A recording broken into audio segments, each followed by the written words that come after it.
এয়া হৈছে মঙলদৈৰ নিকটৱৰ্তী শইকীয়াপাৰা নিবাসী বংশীধৰ ডেকা।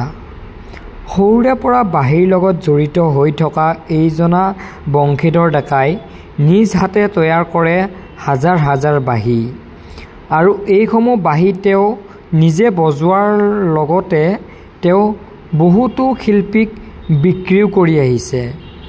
1972 চনতে আকাশবাণী গুৱাহাটীৰ নজোৱান অনুষ্ঠানত প্ৰথম বাঁহী পৰিৱেশন কৰিবলৈ সক্ষম হৈছিল বংশীধৰ ডেকাই।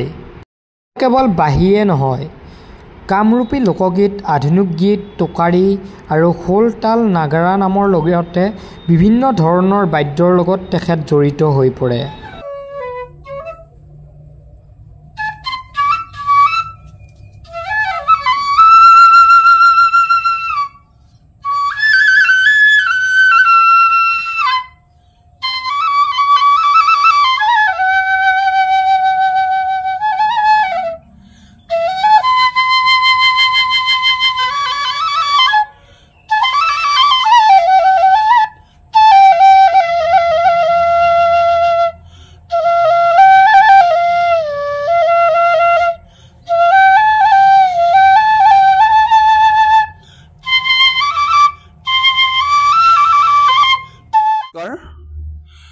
মোৰ নাম শ্ৰী বংশীধৰ ডেকা, ঘৰ মোৰ শইকীয়াপাৰা, গাঁও মঙলদৈ।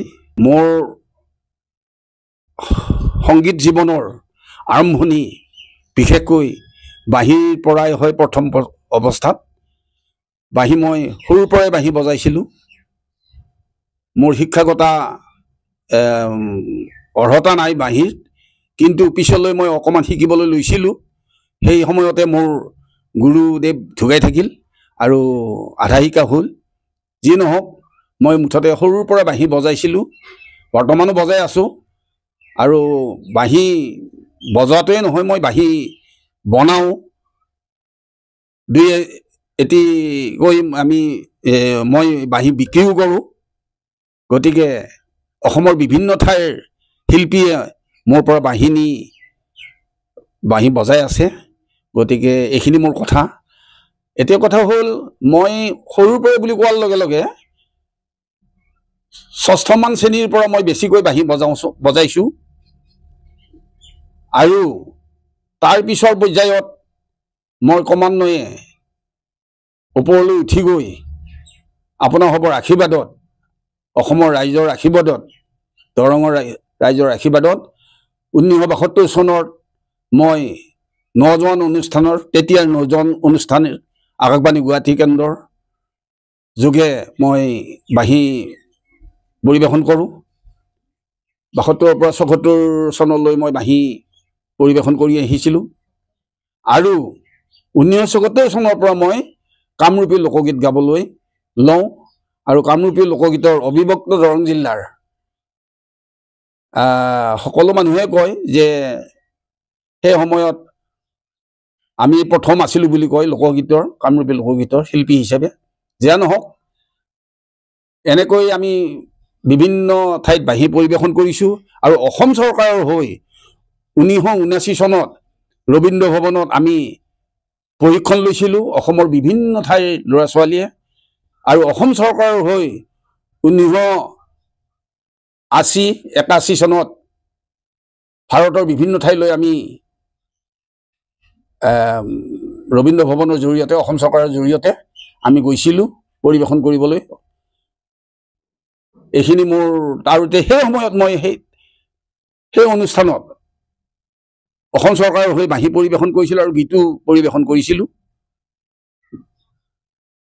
আৰু বিভিন্ন দৰং জিলাৰ বুলি নহয়, অসমৰ বিভিন্ন ঠাইত বাঁহী তথা লোকগীত, কামৰূপী লোকগীত পৰিৱেশন কৰাৰ উপৰিও মই আধুনিক গীতৰ যথেষ্ট মোৰ আধুনিক গীত আছে আৰু সুৰ কৰা গীত আছে বহুখিনি। গতিকে আধুনিক গীতো মই পৰিৱেশন কৰিছিলোঁ আৰু মোৰ পৰা গীত নি বিভিন্নজন শিল্পী আধুনিক গীতো গাইছে। এইখিনি মোৰ ক'বলগীয়া। এতিয়া কথা হ'ল, বাঁহী এটা সময়ত বাঁহীৰে বাঁহী বজাই ভাত খাব পৰা অৱস্থা নাছিল।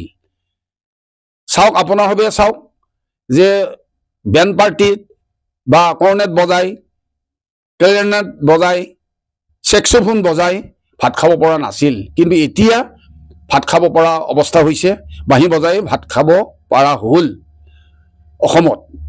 কাৰণ যিহেতু এতিয়া সংগীত বহুখিনি ওপৰলৈ আগুৱাই গৈছে আৰু সকলোতে বিশেষকৈ বাদ্যশিল্পী বিচাৰে কণ্ঠশিল্পীবিলাকে। গতিকে আমি আজি যদি পৰ্যবেক্ষণ কৰি চাওঁ, পৰ্যালোচনা কৰি চাওঁ, বাঁহীৰে সুন্দৰকৈ চলি যাব পাৰিম। এজন ভাল বাঁহী বাদক যদি হ'ব পাৰি, তেতিয়াহ'লে নিশ্চয় বাঁহীৰে ভাত খাবও পাৰি। মই প্ৰথমতে অৰ্থাৎ শাস্ত্ৰীয় সংগীতৰ ফালে মই বাঁহীত শিকিব লৈছিলোঁ। স্বৰ্গীয় জিতেন্দ্ৰ নাৰায়ণ দেৱ, তেওঁ কলিকতাৰ মানুহ আছিলে, আমাৰ হাউলি মোহনপুৰৰ বাস কৰিছিলে, ৰজাৰ বংশৰ। গতিকে তেওঁৰ ওচৰত 2-3টামান ক্লাছ কৰাৰ পিছতেই তেওঁ ইহলোকৰ পৰা আঁতৰি যায়, পৰলোকলৈ গতি কৰে। গতিকে সেইখিনিতে মই তেতিয়াৰ পৰাই মোৰ বন্ধ হৈ গ'ল। আৰু যিখিনি মোক লাগে 2-এটা ৰাগৰ মই সেইখিনি মই শিকি লৈছোঁ আৰু তেনেকৈ ল'ৰা ছোৱালীক 2-এটা শিকাম। ইতিমধ্যে মই শিকোৱা ল'ৰা টংলাতো আছে, গতিকে বিভিন্ন ঠাইত আছে।